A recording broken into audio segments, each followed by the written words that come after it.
भगवान गीता जी में सिद्ध हो रहे हैं। देखिए पवित्र गीता जी,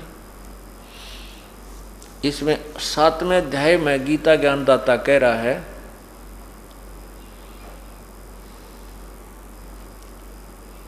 नीचे आइए 24वें श्लोक में कहते हैं, बुद्धिहीन पुरुष मेरे अनुत्तम माने घटिया अविनाशी परम भाव को नहीं जानते, अव्यक्त मन इंद्रियों से परे मुझ सच्चिदानंद घन परमात्मा को, ये माम माने मुझ को व्यक्ति भाव में प्राप्त हुआ मानते हैं। अव्यक्तम माम अव्यक्तम, मुझ अव्यक्त को, मैं किसी के सामने नहीं आता। अव्यक्त का अर्थ होता है मैं किसी के सामने प्रकट नहीं होता, गुप्त रहता हूँ। मुझे व्यक्ति भाव में आया हुआ मानते हैं। ये मूर्ख लोग मुझे कृष्ण मान रहे हैं, मैं कृष्ण नहीं हूँ।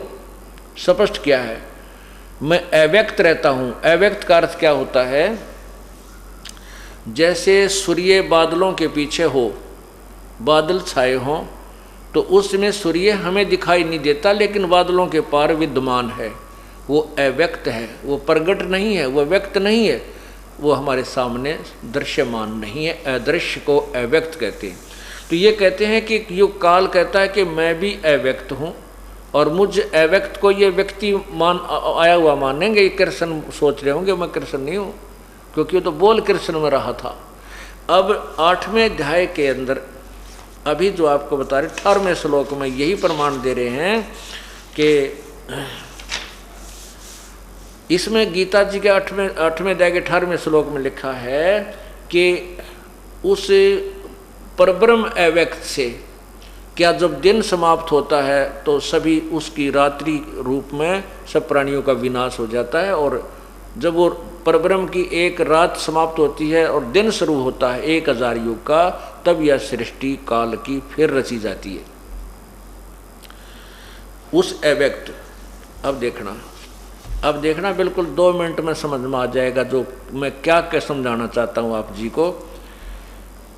8वां अध्याय 18वें पाओ, इधर यहां संपूर्ण चराचर भूतगण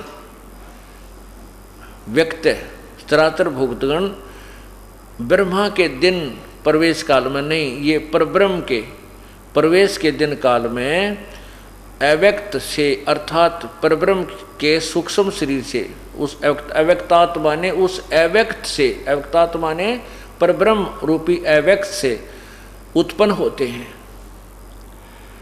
और परब्रह्म की रात्रि के प्रवेश काल में उस अव्यक्त नामक, यहाँ परब्रह्म मानना पड़ेगा हमने, कि सूक्ष्म शरीर में ही लीन हो जाते हैं। आगे देखिए,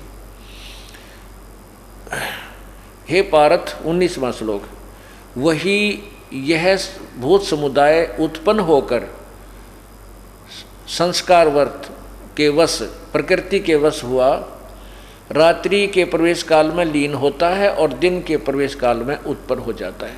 आगे देखना, ये 20 में क्या कहा है, परंतु उस अव्यक्त से परे जो दूसरा अव्यक्त है, दूसरा विलक्षण जो सनातन अव्यक्त भाव है, उस परम दिव्य पुरुष, वह परम दिव्य पुरुष सब भूतों के नष्ट होने पर भी नष्ट नहीं होता। क्या कहा है कि एक तो गीता ज्ञान दाता ब्रह्म ने,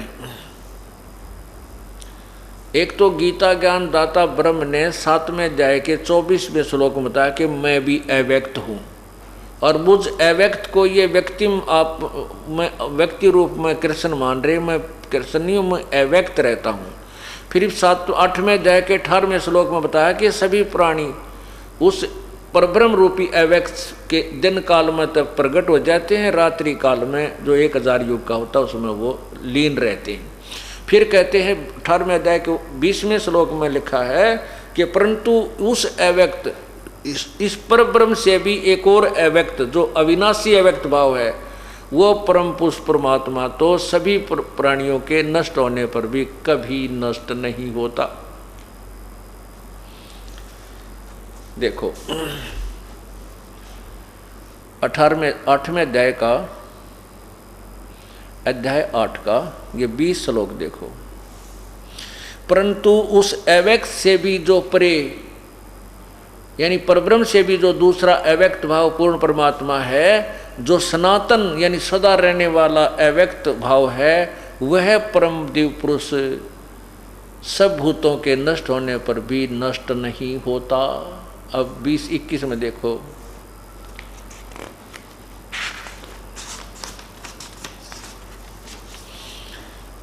अव्यक्त अक्षर, वो जो तीसरे नंबर का अव्यक्त है, परम अक्षर ब्रह्म है, वह अव्यक्त अक्षर इस नाम से कहा गया। अक्षर माने अविनाशी।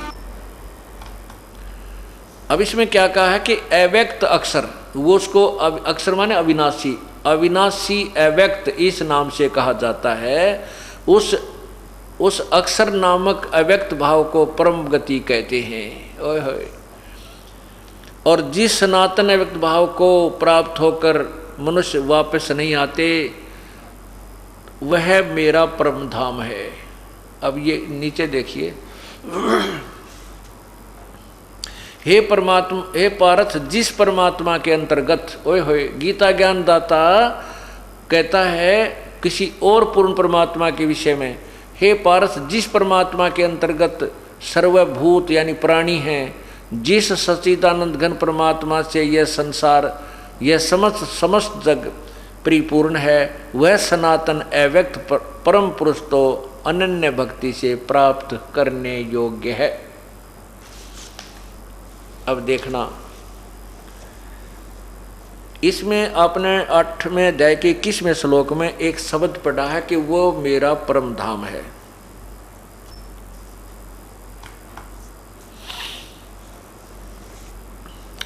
यहां पर जो काल कह रहा है कि वो मेरा भी परम धाम है। अब कहने का भाव है कि यो काल भी उस सतलोक से ही यहाँ आया है और हम भी वहीं से आए हैं। अपना भी मुख्य स्थान तो सतलोक ही है और ये भी कह रहा है मेरा भी वो परम धाम है। अब जैसे कोई किसी गांव में रहा करते और वो 2-3 पीढ़ी से शहर में रह रहे हैं और उस गांव में उनका कोई संपत्ति नहीं, कोई जायदाद नहीं, अब उनका कोई वहाँ पर हिसाब किताब, वोट भी कोई ना, और फिर भी उस गांव का व्यक्ति उसे कभी मिलता है तो यूँ क्या कर भाई मेरा भी पुराना गांव वो ये है। तो काल ब्रह्म इस दृष्टिकोण से कह रहा है कि वो परम मेरा भी परम धाम है, लेकिन उसके बारे में बताता है कि हे पार्थ, जिस परमात्मा के अंतर्गत संपूर्ण प्राणी आते हैं, यानी वो पूर्ण वासुदेव है, सबके ऊपर जो मालिक है, सबका सब पर व्यापक है, और जिस सच्चिदानंद घन परमात्मा से समस्त जगत व्यापक है, यानी जिसने सारी सृष्टि को संभाल रखा है, परिपूर्ण है, वह सनातन अव्यक्त परम पुरुष यानी परमात्मा तो अनन्य भक्ति से प्राप्त होने योग्य है। यानी किसी और देवी देवता ब्रह्म परब्रह्म की को इष्ट रूप में पूजा नहीं करने से वो परमात्मा प्राप्त होता है। यानी अनन्य भक्ति इसका कहते हैं कि किसी और में ध्यान नहीं, ना किसी में आस्था रहे, ना किसी को इष्ट रूप में पूजे। जो पति भरता पति से राती, आन पुरुष नहीं भावे, बस पी हर्म सुरत प्रियतम, जनो कोई ध्यान लगावे। अब जैसे पति भरता लड़की अपने घर भी चली जाती है तो भी अपने पति का चिंतन नहीं भूलती, और पतिव्रता लड़की अपने एक जॉइंट फैमिली में भी रहती है, उसमें सास भी हैं, ससुर भी है, जेठ भी, जेठानी भी, देवर और देवरानी भी। वो यथोचित उत्तर सब आदर सबका करती है। जेठ को बड़े भाई यानी की तरह, पिता ससुर को पिता की तरह, सास को माँ की तरह, देवर को छोटे भाई की तरह। तो इस प्रकार वो सबका आदर करती है, लेकिन जो उसका लगाव अपने पति में होता है वो किसी में नहीं हो सकता। उसके लिए पति पूज्य होता है वो, और अन्य का वो सत्कार करती है। इसी प्रकार हम जितने भी अपने जो आपको मंत्र दिए जाते हैं, ये हमारा एक परिवार है। ब्रह्मा विष्णु महेश शिव, ये दुर्गा आदि, ये हमारा एक परिवार है। और हमारा कुल का, हम का सबका पिता, एक कुल मालिक पति यानी कबीर परमात्मा है। हमने जैसे वो पति भर्ता लड़की जब तक ज्वाइंट फैमिली में रहती है तो बिल्कुल मिलजुल कर सबको आदर सत्कार करती है। जब वो भिन्न भिन्न होते हैं, न्यारे होते हैं, तो वो फिर अपने पति के साथ चली जाती है। जेठ जेठानी में उसका कोई लगाव नहीं रहता, क्योंकि वो उसके साथ वो पति भरता। इसी प्रकार कहते जब हम यहाँ संसार त्याग कर जावांगे, इन तन्यारे होवांगे, हम अपने सतलोक चले जाएंगे, तो हमारा कोई लेना देना नहीं रहेगा। लेकिन इनसे हमारा कोई बिगाड़ भी नहीं है। अब अलग हो गए तो जेठ और देवरात हैं, कोई उसका मनमुटाव नहीं है, लेकिन पति के समय वो किसी को नहीं मान सकती। इसी प्रकार हमने अपने, इसलिए उसको अनन्य मन कहते हैं। किसी और में श्रद्धा ना हो उसको पतिव्रता स्त्री कहते हैं। इसी प्रकार किसी अन्य देव में हमारी आस्था ना बने तो हम पतिव्रता पद पर रहेंगे और तभी परमात्मा को हम पसंद होंगे। और जब हम इस तरीके से उस कबीर परमात्मा को पूजेंगे, किसी देव में आस्था नहीं रखेंगे, तब हम पतिव्रता पद पर आ जाएंगे। उसके बारे में बताया है, पतिव्रता जमी पर जो जो धर है पाँव, समर्थ झाड़ू देत है, ना कांटा लग जावे। ऐसे भगत को जो पतिव्रता की तरह अपने पूर्ण परमात्मा पर आश्रित हो गया, फिर उसके जीवन सफर में वो पूर्ण परमात्मा कांटे रूपी दुष्कर्मों को ऐसे बुहार देता है जैसे उस मेरे इस भगत के, मेरे बच्चे के कोई कांटा ना लग जा, यानी कोई पाप कर्म का दुख इसको आ ना जा, आने से पहले ही वो उनको साफ कर देता है। जैसे वो पतिव्रता जमी पर जो जो धर है पाँव, वो समर्थ झाड़ू देत है, ना कांटा लग जावे।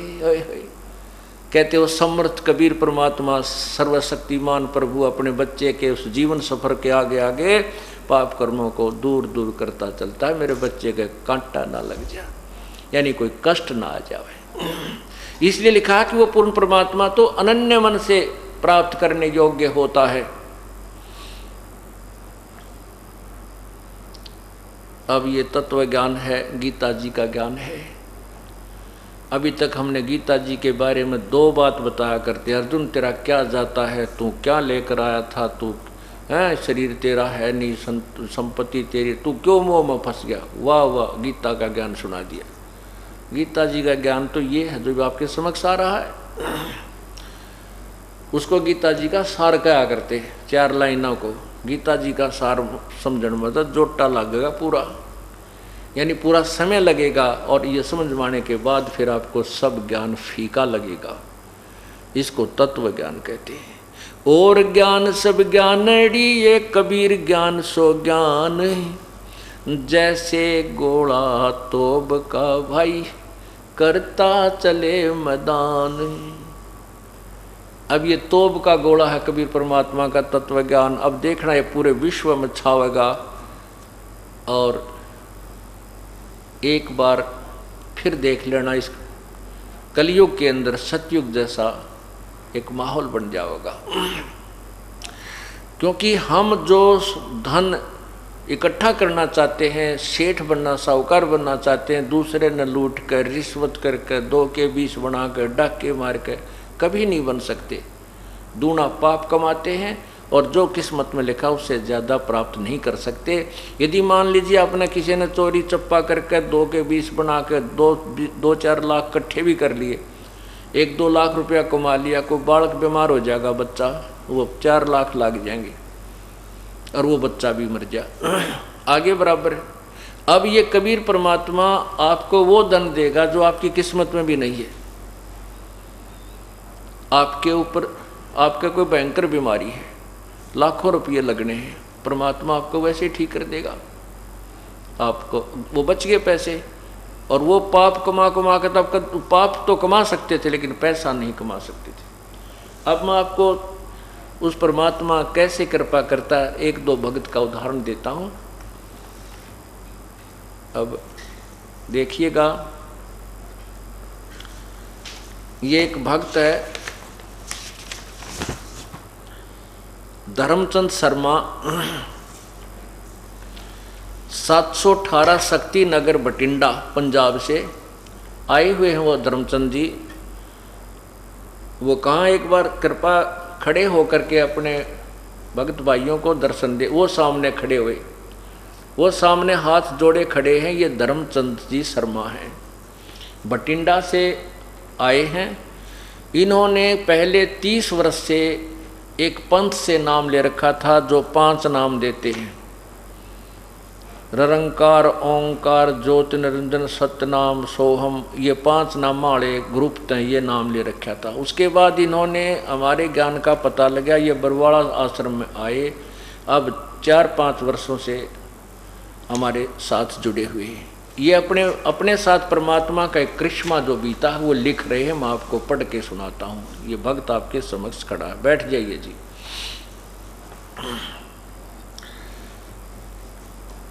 ये क्या लिखते हैं कि दास बठिंडा का रहने वाला है। ओए होए, कितनी प्यारी बोली हो जाती है परमात्मा के बच्चे की जो सत्संग मारने लग जाता है। दास बठिंडा का रहने वाला है। सन 2005 की घटना है। दास ने एक वेल्डिंग का काम करने वाले से 1000 रुपये लेने थे। उसने मेरे लड़के को 500 रुपये देकर कहा कि इतने ही देने थे और कोई पैसा मैंने नहीं देना। दास पुलिस महकमे से रिटायर्ड है। दास को बहुत महसूस हुआ। दास पुलिस के थाने में गया और एसएचओ को सारी बात बताई। तो उसने कहा कि आप बैठो, मैं अभी उसे बुलाता हूँ और आपके रुपए मिल जाएंगे। वह आदमी थाने में आ गया और थानेदार को एक और ले गया। जब थानेदार वापस आया तो उसके तेवर बदले हुए थे। कहने लगा कि अपना लेन देन बाहर जाकर करो, यहाँ झगड़ा करोगे तो दोनों को बंद कर दूंगा। दास को दुख हुआ, परंतु कबीर वाणी का श्लोक याद आया। कबीरा आप ठगाइए और न ठगिए कोई, आप ठगाएं सुख होता है और ठगे दुख होए। देख कितनी शांति दे दी परमात्मा की वाणी ने ऐसे दुख के समय। अच्छा, 1 महीने के बाद दास बैंक में गया। ओए होए, अब देखना कमाल कुदरत का। 1 महीने के बाद दास बैंक गया तो उनका प्रिंटर खराब था। क्लर्क ने कहा मैं हाथ से बैलेंस लिख देता हूँ। 1 फरवरी 2005 को मेरा बैलेंस 8,752 रुपये 63 पैसे था। ये देखिएगा, ये है स्टेट बैंक ऑफ पटियाला। ये इन्होंने ये प्रमाण भी साथ दिया है।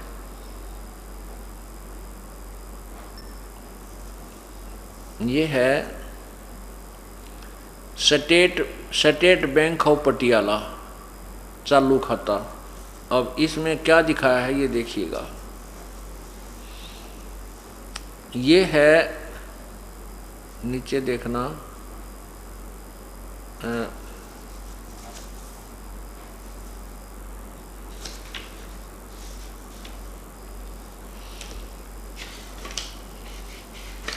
ये देखिएगा।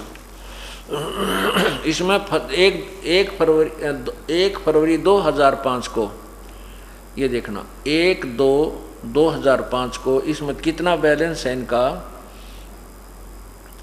ये है 8,752 रुपये 63 पैसे। और फिर उसी दिन हाथ से लिखता है, नीचे देखना, ये 1/2/2005 को टोटल उसने लिखा है 24,752 रुपये 63 पैसे। 16,000 रुपये बढ़ गए।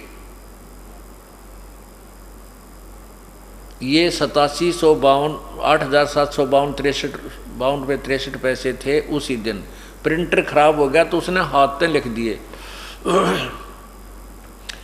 अब उसने जब हाथ से लिखा तो टोटल बैलेंस पाया 24,752 रुपये 63 पैसे। अब फिर उन्होंने ये 11,000 एक बार निकलवाए, 9,000 एक बार निकलवाए, ये इस प्रकार जमा खाता चलता आ रहा है। अभी इन्होंने क्या बताया है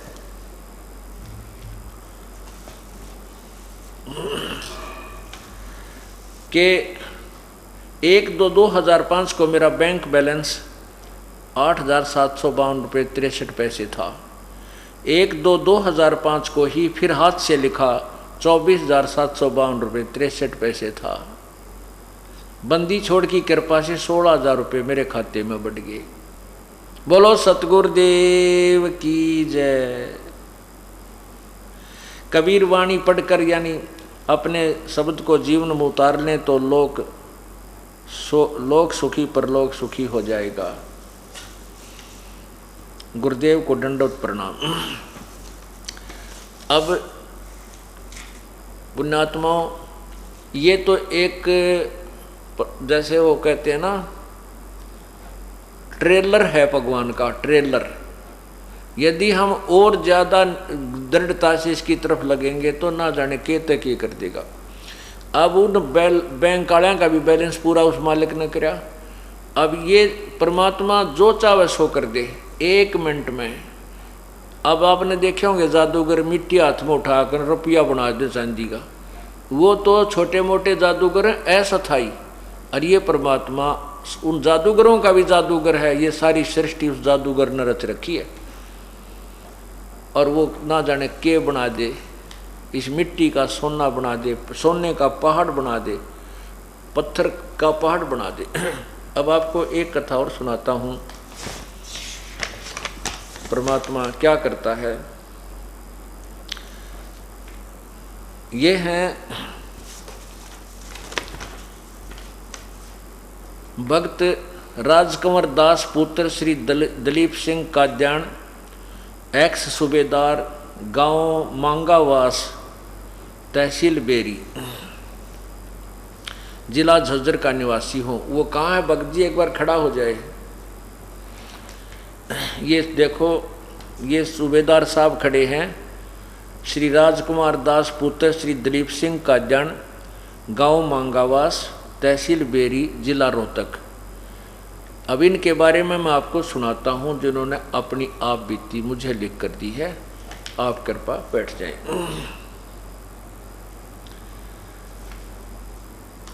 मेरा मोबाइल नंबर इतना है। मेरी पत्नी तथा दोनों बच्चों ने 1998 में सतगुरु रामपाल जी महाराज से नाम दान ले रखा है। उनके द्वारा लाई गई पुस्तक परिभाषा प्रभु की मेरे घर में रखी थी। मैंने इस पुस्तक को ध्यान से पढ़ा। मुझे ज्ञान हुआ कि भक्ति मार्ग में विकार बाधक है। मैंने भी सभी विकार त्याग कर सन 2005 में गुरुदेव की शरण में ग्रहण कर ली। भक्ति जारी रही, सब कुछ ठीक ठाक चलता रहा। मैंने मई 2007 में बाहरी दिल्ली में रिलायंस में सेवा ग्रहण की, वहाँ नौकरी करने लग गई ये। अचानक 18 फरवरी 2008 को मेरी जांघ में बड़ा सा सख्त फोड़ा अनुभव हुआ।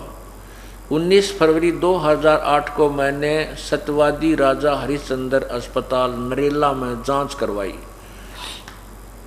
डॉक्टर साहब ने फोड़ा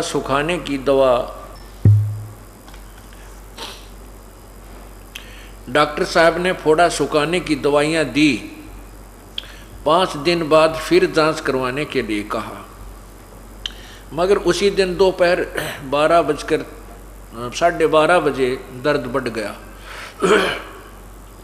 मुझे सद्गुरुदेव की आवाज़ सुनाई दी कि यदि आप पहले शरण में आ जाते तो ये कष्ट भी नहीं आता। सायंकाल 8:30 बजे मूत्रालय के लिए निकला तो मुझे बेहद दर्द हुआ, चक्कर आ गया, बेहोशी की हालत में पसीना पसीना हो गया। मैं ब्रह्म गायत्री मंत्र यानी प्रथम मंत्र कर रहा था, जो पहला मंत्र दिया जाता है 7 नाम का। मैंने देखा कि काल ने मेरी गर्दन दबा रखी है। उसी समय बंदी छोड़ सदगुरु रामपाल जी महाराज ने मेरे सिर पर हाथ रखा और मुझे राहत महसूस हुई।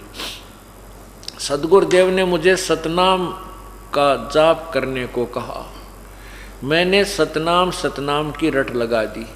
फिर सतगुरुदेव ने मुझे कहा कि श्वास वाला सुमन करो, सतनाम सतनाम नहीं, जो 2 मंत्र का है। श्वास, उस श्वास से जो जाप करते हैं उसको सतनाम कहते हैं। जो ही मैंने श्वास का सुमन शुरू किया तो काल लगभग 50 गज की दूरी पर हट गया। सद्गुरुदेव ने मुझे बताया कि इतनी देर में यह काल कर्महीन की तो छाती को तोड़ देता। अय है। मुझे समझाते हुए सद्गुरुदेव कहने लगे कि सत्संग तथा पुस्तकों के माध्यम से कितनी बार बताया है कि कोई आपत्ति आए तो श्वास का सुमन करना है, फिर भी आप गलती कर देते हो। इतना कहकर सद्गुरुदेव अंतर्ध्यान हो गए। ये अभी इस 18 फरवरी की बात है। ये 18 फरवरी 2008 की, 19 फरवरी की। नरेश सन्नोप श्री जयसिंह गांव बिरधाना झज्जर और सुरेंद्र सन्नोप श्री उमराव सिंह गांव करौली रेवाड़ी ने मुझे बेहोशी की हालत में चारपाई पर लिटा दिया। थोड़ी देर बाद जब मुझे होश आया तो मेरा दर्द गायब था। बोलो सतगुरुदेव की जय। मैंने सतगुरुदेव को लाख लाख धन्यवाद किया। थोड़ा सा खाना खाया और सो गया। सुबह 20 फरवरी 2008 को उठा तो फोड़ा फूट चुका था। उसी दिन अस्पताल में डॉक्टर को जाकर दिखाया तो पूरा वृत्तांत बताया। डॉक्टर हैरान थे। उन्होंने वरिष्ठ डॉक्टरों को भी बताया, जांच की तथा बची हुई दवाइयां वापस जमा करके छुट्टी कर दी। यह सब राहत बंदी छोड़ सद्गुरु रामपाल जी महाराज की असीम कृपा से संभव है। मुझे जीवन दान मिला। सत साहिब। तो पुण्यात्माओं, अब ये है खेल परमात्मा के।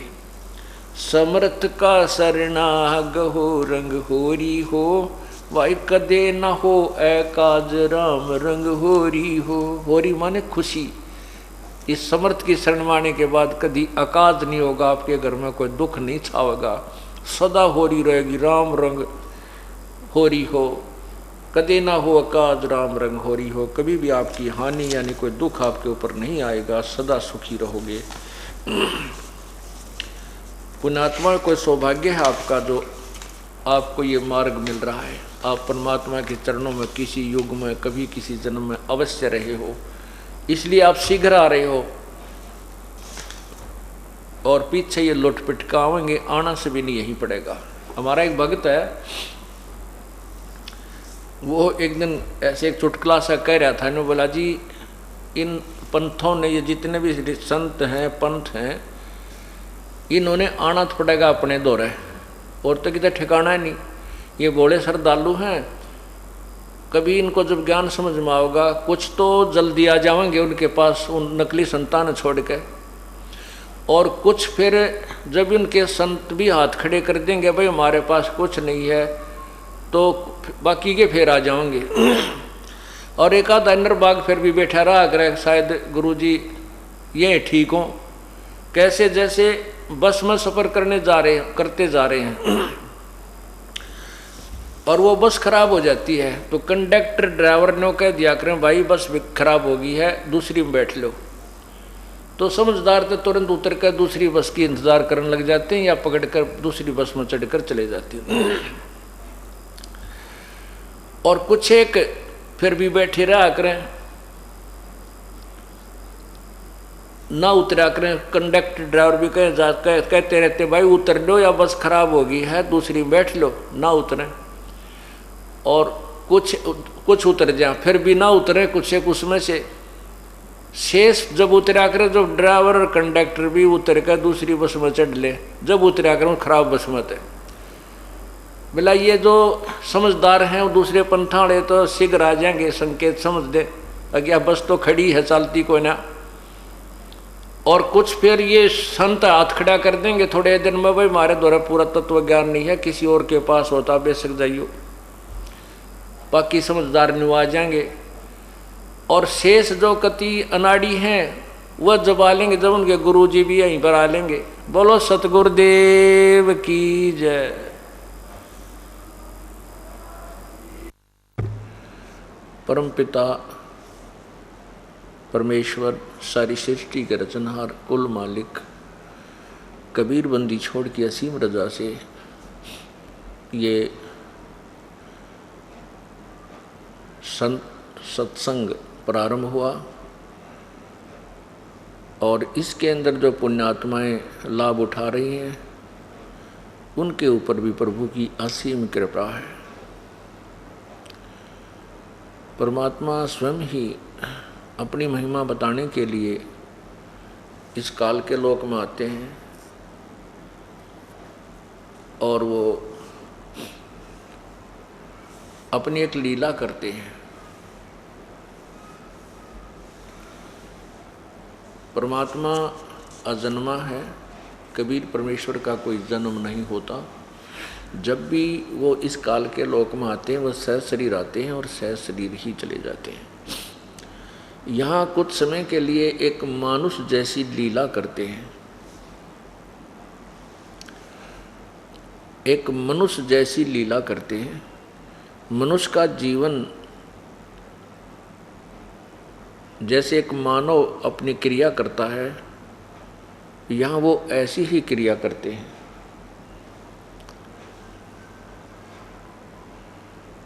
तो उस समय हम उसको केवल एक मनुष्य जान लेते हैं, हम उन्हें भगवान नहीं मानते। भगवान हम क्यों नहीं मानते, परमात्मा किस लिए नहीं मानते? क्योंकि हमारे को ज्ञान गलत बताया हुआ होता है। हमारे को ये बताया हुआ होता है कि परमात्मा निराकार है, वो सर्वव्यापक है, कण कण में विद्यमान है। परमात्मा मनुष्य शरीर में नहीं होता। इसलिए हम परमात्मा जब आते हैं तो उसको एक मानव ही मान लेते हैं, दूसरा नाम उसका संत या भक्त रख लेते हैं। संत मनुष्य भी होते हैं और संत की भूमिका में प्रभु भी आ जाते हैं। हम इसलिए नहीं मान पाते परमात्मा, उस परमात्मा आए हुए को, क्योंकि हम ये मानते हैं कि भगवान तो निराकार है। कुछ पंथों के संत ये भी कहते हैं कि जो गुरु रूप है, गुरु आया है, वो तो है भगवान साकार, मानो वो साकार रूप है भगवान का। और सतलोक में परमात्मा निराकार है, सतपुरुष निराकार है। और आत्मा सतलोक में जो चली जाती हैं अपनी साधना भक्ति करके, वो उस परमात्मा में, सतपुरुष में ऐसे समा जाती हैं, अभेद हो जाती हैं, जैसे समुद्र में बूंद गिर जाती है पानी की। ये उनकी थ्योरी है जो यथार्थता से बहुत दूर है, मन घड़ंत है। उन संतों ने भगवान देखा नहीं, ना सतलोक के दर्शन हुए, ना ही उनको कोई थ्योरेटिकल ज्ञान भी ठीक नहीं है उनका।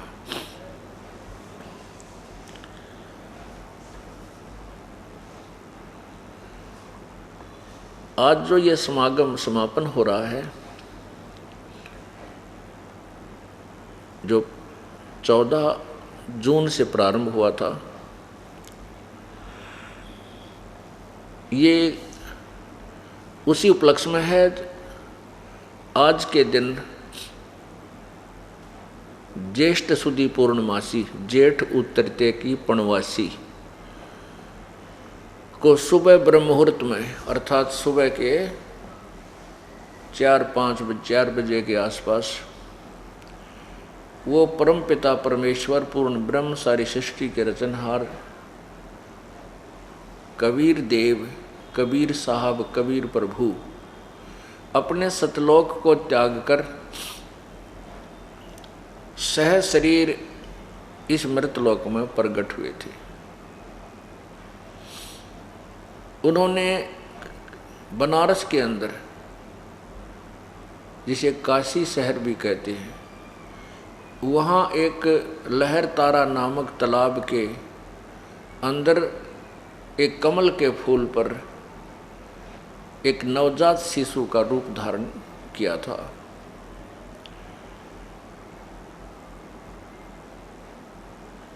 उस उपलक्ष्य में, परमात्मा के यहाँ प्रगट दिवस के उपलक्ष्य में, ये ज्येष्ठ शुद्धि पूर्णमासी का सत्संग की प्रतिवर्ष किया जाता है। सन 2007 में हम इसे नहीं कर पाए, क्योंकि कहते हैं भक्ति मुक्ति के दाता सतगुरु भटकत प्राण फिरंदा, उस साहिब के हुक्म बिना नहीं तरवर पात हिलंदा। उस परमात्मा के हुक्म बिना तरवर का पत्ता भी नहीं हिल सकता। उसी की रजा से सब हुआ था, उसी की रजा से ये अब देखना क्या होगा। पूरा विश्व परमात्मा को पहचानेगा। हिंदुस्तान, हमारा भारत जो है, ये पूरे विश्व में विख्यात होगा, समृद्ध देश होगा। यहाँ वही शांति होगी जो सतयुग के समय हुआ करती थी। आपसी राग द्वेष, लड़ाई झगड़े, ये मार काट, पैसे के ऊपर इंसान कति शैतान हो लिया, ना बाण भाई का प्यार रहा, ना माता पिता की श्रद्धा, केवल एक पैसा पैसा नजर आता है। और ये तत्व ज्ञान के बिना ये जीव इस बुराई को त्याग नहीं सकता। और तत्व ज्ञान हो जाने के उपरांत ये प्राणी, जैसा कि आपने कल पवित्र गीता जी में सुना था 7वें अध्याय के 29वें श्लोक में, कि तत्व ज्ञान से परिचित होने के उपरांत और तत्व ब्रह्म यानी उस परम अक्षर ब्रह्म पूर्ण परमात्मा की महिमा और सतलोक में के सुख से परिचित, यानी तत्व ज्ञान के द्वारा पूरा ही वर्णन दिया जाता है कि तुम यहाँ इस मृतलोक में कितने कष्ट उठाते हो, जन्मते हो, मरते हो, जन्मते हो, मरते हो, कितना पहाड़ जैसा कष्ट आप उठा रहे हो, और सतलोक में जाने के बाद फिर तुम्हारा जन्म मृत्यु सदा के लिए समाप्त हो जाएगा। वहाँ फिर हम ऐसे ही रहा करेंगे जैसा यहाँ रह रहे। ये तो डुप्लीकेट माल है, यहाँ का जो जीवन है, यहाँ की पृथ्वी है, यहाँ के जो सुख हैं, ये तो बिल्कुल 3rd क्लास 4th क्लास कह जाओ, वो माल भी नहीं है। उस सतलोक के जो सारा सुख है, सतलोक के अंदर जो आहार है, बाग बगीचे हैं, पहाड़ हैं, सब कुछ झरने बह रहे हैं, वहाँ बिना बादल के फुहार पड़ रही होती हैं।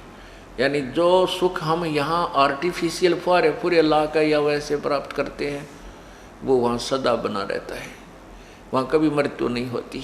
सतलोक में जाने के बाद कभी मृत्यु नहीं होती। अब यहाँ हमसे आज कितने बड़े सेठ हैं, चाहे कितनी फैक्ट्री चलने से हम राष्ट्रपति बने हुए हैं, लेकिन मृत्यु होगी। ये सुख रह नहीं सकता, अस्थायी अक्षीण की परिवर्तनशील है, और वहाँ कांस्टेंट है, सदा रहने वाला शाश्वत सुख है।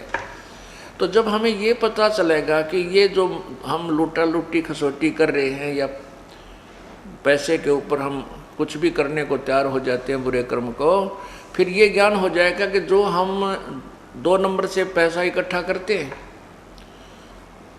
किसी भी कारण से, चाहे चोरी से, ठगी से, लकोक है, या कोई और मिलावट मिलूट करके, रिश्वत आदि ले करके, वो पैसा हमारे लिए एक बहुत बड़ा दुखदाई होगा। और हो सकता है उसके कारण हमारे घर में कोई ऐसी बीमारी लग जाए, जो वो पैसा जो हमने दूर दूर से जोड़ के इकट्ठा किया वो भी चला जा, और वो बच्चा भी मर जाए जिसके लिए हम उसको सुखी करने के लिए और दुनिया को लूट लूट कर धन जोड़ रहे थे। क्योंकि प्रभु का विधान है कि भाग्य के बिना जितना भी आपकी किस्मत में है उससे ज़्यादा नहीं मिलेगा और कम भी नहीं रहेगा। ये तो है एक कॉमन रूल प्रभु का, साधारण सामान्य कानून है। तो ये कानून अटल है। कब तक अटल है? जब तक पूर्ण परमात्मा की शरण नहीं मिलती। तो जब तक पूर्ण परमात्मा की शरण, पूर्ण संत नहीं मिलता, तब तक तो ये फाइनल है कि जितना भी तेरे भाग्य में है उतना ही मिलेगा, ज़्यादा नहीं मिलेगा। यदि आप इधर उधर की करके ज़्यादा बना भी लोगे, आपने 1 लाख 2 लाख रुपये इकट्ठे कर भी लिए, आपके घर में कोई इसी घटना घट जाएगी। क्या तो पत्नी बीमार हो जाएगी, क्या स्वयं बीमारी आ जाएगी, कोई बालक बीमार हो जाएगा, या कोई बिजनेस में घाटा हो जाएगा, या कोई रिश्तेदार पैसे ले जाएगा, दे को नहीं, फिर दुश्मन भी बन जाएगा। और वो पाप जो पाप आपने किए उस 2 नंबर से धन प्राप्त करने के लिए, वो पाप आपके पास चौकस रह गए, वो नहीं घटते, वो नहीं जाते, वो आपको ही भोगने पड़ेंगे। तो इस तरह का ज्ञान तत्व ज्ञान से हो जाता है। फिर ये प्राणी दूसरे का धन लेना, चोरी करना, ठगी करना, हेराफेरी करना एक विष समझेगा। विष जैसे जहर होता है। अभी तक हमें पता नहीं था कि ये जहर है, इसलिए हम खा रहे थे, मर रहे थे, दुख पा रहे थे। जब बच्चे को पता चल जाता है कि ये विष है इस बोतल के अंदर और इसके खाने से आदमी मर जाता है, वो बच्चा शाना होने के बाद हाथ नहीं लगाता। अबोध बच्चा उसको खोल कर ढक्कन और पी लेता है और मृत्यु को प्राप्त हो जाता है। तो जो हम कर्म कर रहे हैं तत्व ज्ञान के अभाव से, जो हम पाप कर रहे हैं, फिर हमारे को ये दूर खड़े दिखाई देंगे, ये वो विष की बोतल की तरह नजर आएंगे, इलेक्ट्रिसिटी यानी बिजली के नंगे तार की तरह नजर आएंगे कि इनका हाथ लगते ही मर जाएंगे। थोड़ा कम करो। तो इस प्रकार ये सतयुग का माहौल होगा।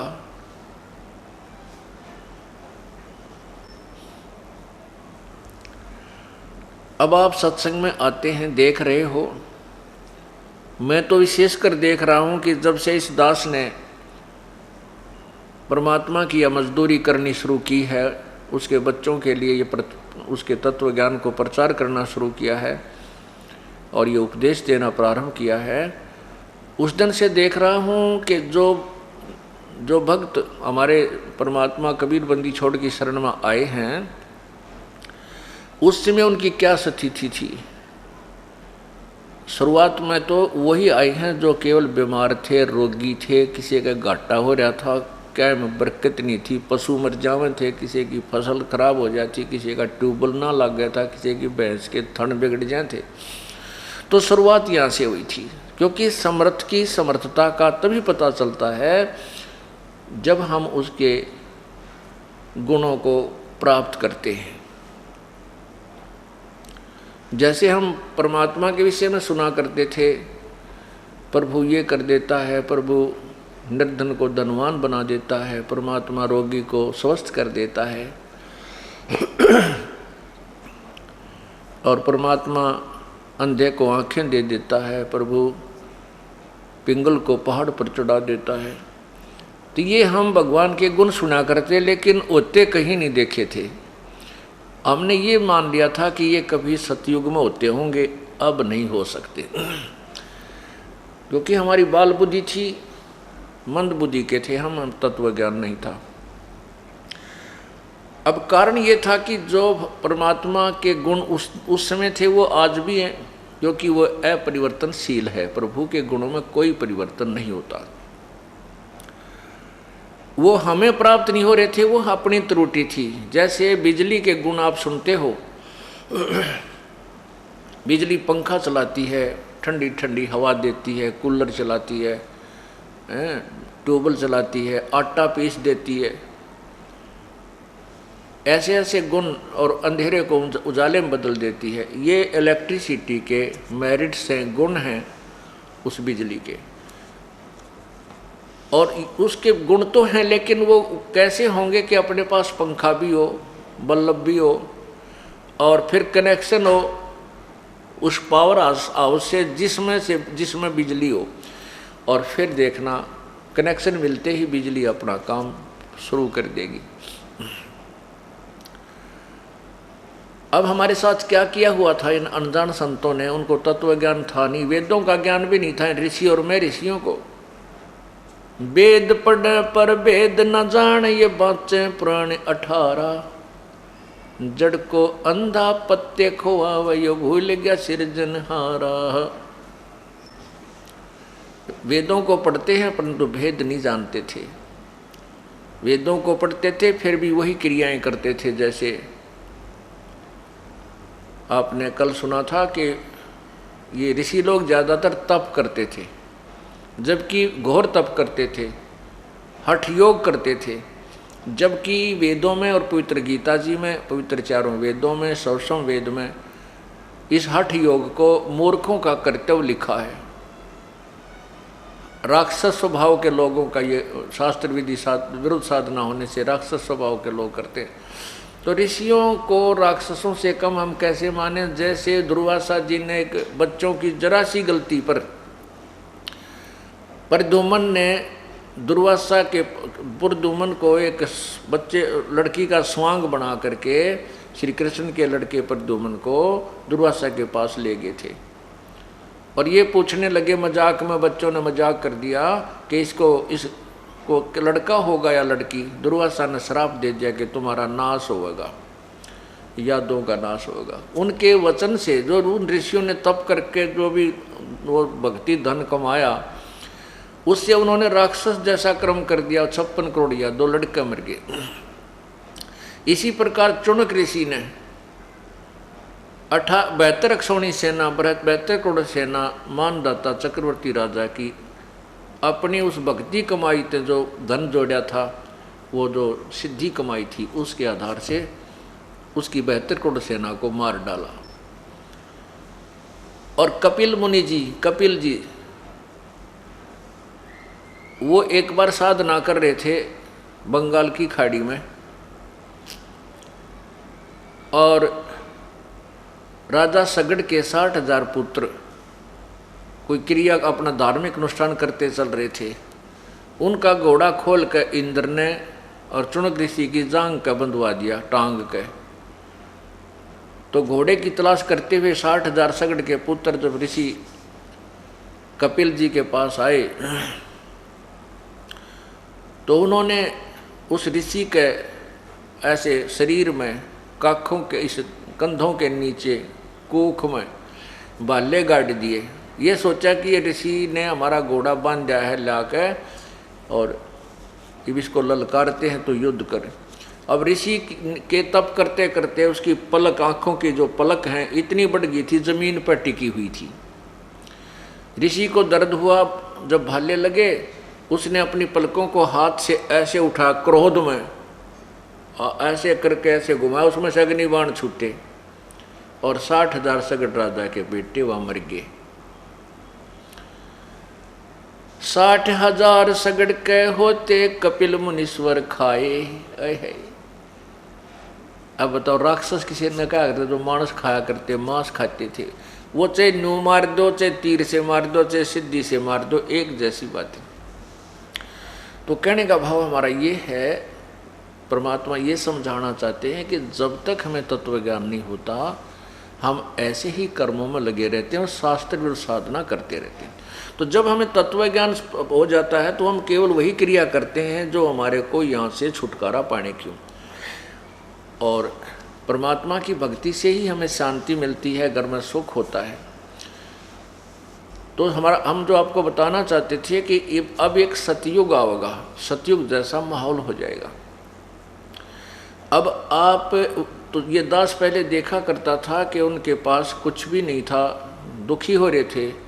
आज 8-7 साल हो गए, 10 वर्ष हो गए, किसी ने 2 वर्ष, किसी ने 4 वर्ष, किसी ने 5 वर्ष, किसी ने 10 वर्ष, 12 वर्ष। आज परमात्मा ने उनकी वह मौज कर रखी है कि गांव में उंगली टिकती है कि ये घर इनका पता नहीं कहाँ से धन आता है। अब हमारे साथ ये बच्चे जेल में थे, 2 लड़के यहाँ से थे, गुराना थे, दोनों भाई और दोनों जेल में। तो परमात्मा अपने बच्चों के साथ रहता है। एक भाई तो 4-5 महीने के बाद जमानत होगी, दूसरा हमारे साथ आया। और प्रभु ने यहाँ उनके ऐसी मौज कर रखी थी, जो पहले काम चला था उससे 21 मौज होगी, 21। और हिम्मत देख उन बाण बेटियों की, उनकी माताजी की, दोनों बेटे जेल में। और मुलाकात करने जाती थी, जब न्यों क्या करती कि तुम हार गए हो ना जेल में, तुम उकता गए हो, तो बाहर आ जाओ, हम आ जाएंगे जेल में थारे स्थान पे। एक तो नो जाकर रो, है नाश हो गया, है नाश हो गया। एक ये हिम्मत दिया उन बेटियों ने, उनकी माँ ने, अगर तुम हार गए हो ना, काली मान रहे हो, तो तुम बाहर आ जाओ, हम तुम्हारे स्थान पर गुरु जी के साथ आ जाओ, रहेंगे। कहने का भाव यह है कि प्रभु ने पेटा पर रखा है कि वो साथ रहता अपने बच्चों के। तो लोग गांव वाले कहने के, आसपास के लोग ये कहने लगे भाई इनका धन कितना हुआ इतना, ये मजाक करने लगे, ये कहने लगे कि ये आश्रम में सोना बताओ थे 30 किलो, वो इनका हाथ लग गया 1-2 किलो ये वहाँ से ले रहे। अब उन लोगों की सोच तो इतनी है, इससे आगे वो सोच नहीं सकते क्योंकि ज्ञान उन्हें सुना को नहीं। तो ये भक्त कहते हैं बात तो थारी ठीक सा भाई, सोना तो है आश्रम में थे, पर जिस तरह तुम कह रहे हो ऐसा नहीं आता, वो तरीका और है भगवान का देने का। अब ये इस प्रकार जब हमारा भगवान ठाठ करेगा, हमने चोरी की क्या आवश्यकता पड़ेगी, क्या झूठ बोलने की जो आवश्यकता पड़ेगी। जैसे आपने कल उस भगत की कहानी सुनी कि 16,000 रुपये बैंक में बढ़ गए। ये तो जैसी हमारी श्रद्धा बढ़ेगी उतनी बढ़ा देंगे। और कैसे बढ़ जाते हैं, जैसे एक बहन, एक बेटी आ रही है यहाँ से, डराना की लड़की है वह, और गतौली ब्याह रखी है, उसका नाम है परमिला। वो कहाँ बैठी है बेटी, एक बार खड़ी हो है या खड़ी। इसको ब्रेन ट्यूमर, वो आपकी रिपोर्ट किससे बेटी, एक बार दिए लाइए बेटा। एक बार इस बेटी का ब्रेन ट्यूमर होगी, और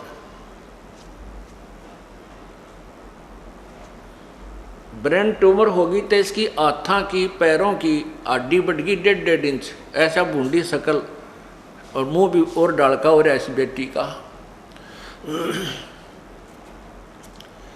और इसने लिखा अपनी आत्मकथा,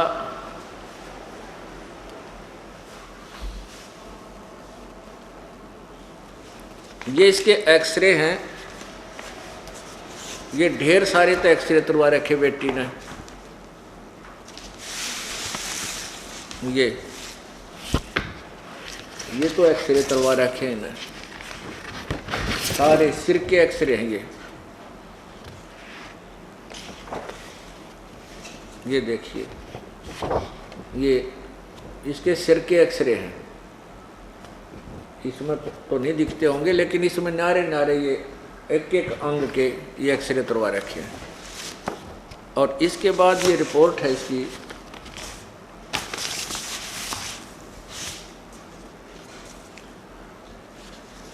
ये रिपोर्ट है, ढेर सारी।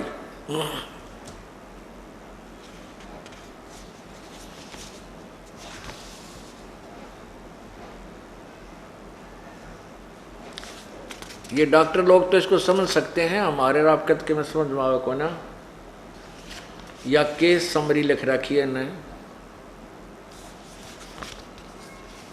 ये देखो इसको पढ़ लियो, या डॉक्टर की लैंग्वेज महारत समझ में को नहीं। हाँ बस ये देखो, ये है केस समरी।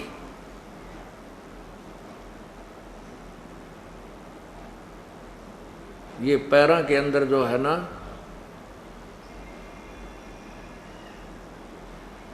ये पढ़ लेंगे डॉक्टर लोग और बता देंगे भाई सच्चाई है कि झूठ है इसमें, यही न लिख रखी है।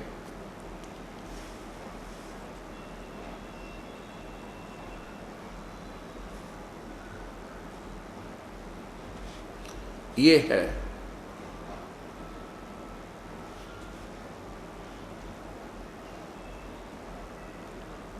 ट्रीटमेंट गिवन, ये लिख रखा है।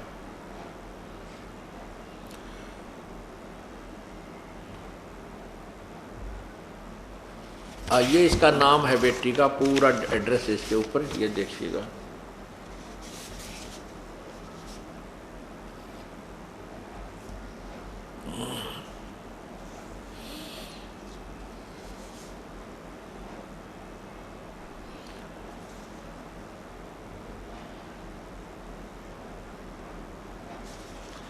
ये तो यहाँ का है, और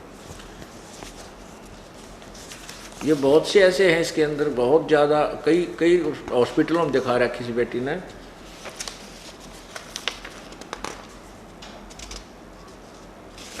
ये गणिये है, इसका नाम है परमिला और पति का नाम है, अभी मैं बताता हूँ आपको, सारी कहानी सुनाऊंगा। इसकी बेटी ने लिख कर दिया मेरे को, ये यहाँ लिखा है इसका। मैं परमिला पत्नी सुखबीर सिंह मलिक, गांव गतौली, और बेटी महेंद्र सिंह काद्यान, गांव डराना। मेरे को खतरनाक बीमारी लगी, ब्रेन ट्यूमर की। मेरे हाथों की उंगली बढ़ गई और पैरों के साइज बढ़ गया। पूरे शरीर की हड्डी बढ़ गई 1.5 इंच। अब खुद अंदाज़ा लगाओ, अगर किसी के शरीर की एक हड्डी थोड़ी सी भी बच जाए, उसको कितना दुख होता है और कितना दर्द होता है। इतना दर्द होता था कि कई बार तो सहन नहीं होता था और बेहोश होकर गिर जाती थी। दिल की धड़कन बढ़ जाती थी तो श्वास का आना मुश्किल हो जाता था। बीपी इतना ही हो जाता था कि पता ही नहीं चलता था कि क्या क्या कह रही हूँ, क्या नहीं। चक्कर आकर गिर जाती थी। कहीं भी घर वाले आते तब उठाते और डॉक्टरों का कहना था कि इस बीमारी में आँखें चली जाती हैं, शरीर की आकृति बढ़ जाती है, शरीर झूठा भी पड़ जाता है। ऑपरेशन करवाओगे तो 3-4 लाख रुपए लगेंगे और गारंटी, बचने की गारंटी 100 में से 1% है। अब पुण्यात्माओं विचार करो, अब इस परिवार को 3-4 लाख रुपए परमात्मा ने बचा दिए, तो ये कौन चोरी करेगा, कौन ठगी करेगा। और फिर इनको ये पता चल जाएगा कि अगर तुम आगे से किसी की को हानि करोगे, चोरी करोगे, ठगी करोगे, झूठ बोलोगे, 2 के 20 बनाओगे, मिलावट करोगे, रिश्वत लोगे, तो ये रोग फिर लग जाएंगे, दुख फिर आ जाएंगे। तो ये जहर दिखाई देंगे इनको, ये छुएंगे नीचे, भूखे रह लेंगे एक समय। तो इस प्रकार जब हम एक दूसरे को, हमारे को जब इतना ज्ञान हो जाएगा, हम पाप कति त्याग देंगे और लूटना तो दूर है, लूटा करेंगे, क्योंकि हमें ये भी ज्ञान हो जाएगा कि दान धर्म करने से हमारे जो पाप भी नष्ट होते, कुछ कम होते हैं और दान से ही हमें लाभ होता है, परमात्मा की प्राप्ति में सहयोग मिलता है। तो फिर हम दान करा करेंगे, हम लूटेंगे नहीं, 2 पैसे हाथ से छोड़ा करेंगे। तो 3-4 लाख रुपए लगेगा और बचने की 100 में से 1% भी नहीं कह सकते कि बच जाएगी। ऑपरेशन के दौरान अंधी भी हो सकती है। ओए होए, ऑपरेशन तो करेंगे तो अंधी भी हो सकती है, पागल भी हो सकती है। पूरी सूज गई थी मैं, हाथ पैर मुंह मोटा मोटा हो गया था और ऑपरेशन भी सिर्फ 2 जगह से हो सकता, एक गंगाराम हॉस्पिटल और दूसरा अपोलो हॉस्पिटल दिल्ली में। तब मेरे पापा ने गुरुजी के चरण पकड़कर रोए कि आप क्या नहीं कर सकते। ये तो अभी 1 महीना पहले की बात है। ये महेंद्र भगत जी ने उपदेश ले रखा था। ये आकर के कहा, जी आप हम तो गरीब आदमी ना, ये पैसा भी चल किसी पे ले दे कर ला जा, बच्चन की आस नहीं है, छोरी की जिंदगी बर्बाद होगी। तो इस लड़की को हमने यहीं बुला लिया, बेटी तू आ जा यहाँ, कुछ दिन सेवा कर, समागम चल रहा है। उस दिन इस लड़की की शक्ल देखी नहीं जाती, ऐसी हालत थी इसकी। ऐसा उठ पटांग सा मुँह, नारायण बड़ा हाथ जैसे अब शीशे दिखा करें, और आंगली हाथा की इतनी लंबी लंबी न्यारी दिखें, वो इसी बूंदी। और आज यह बेटी थारे सामने खड़ी है। एक बार पर मिला, इधर आ जा बेटी।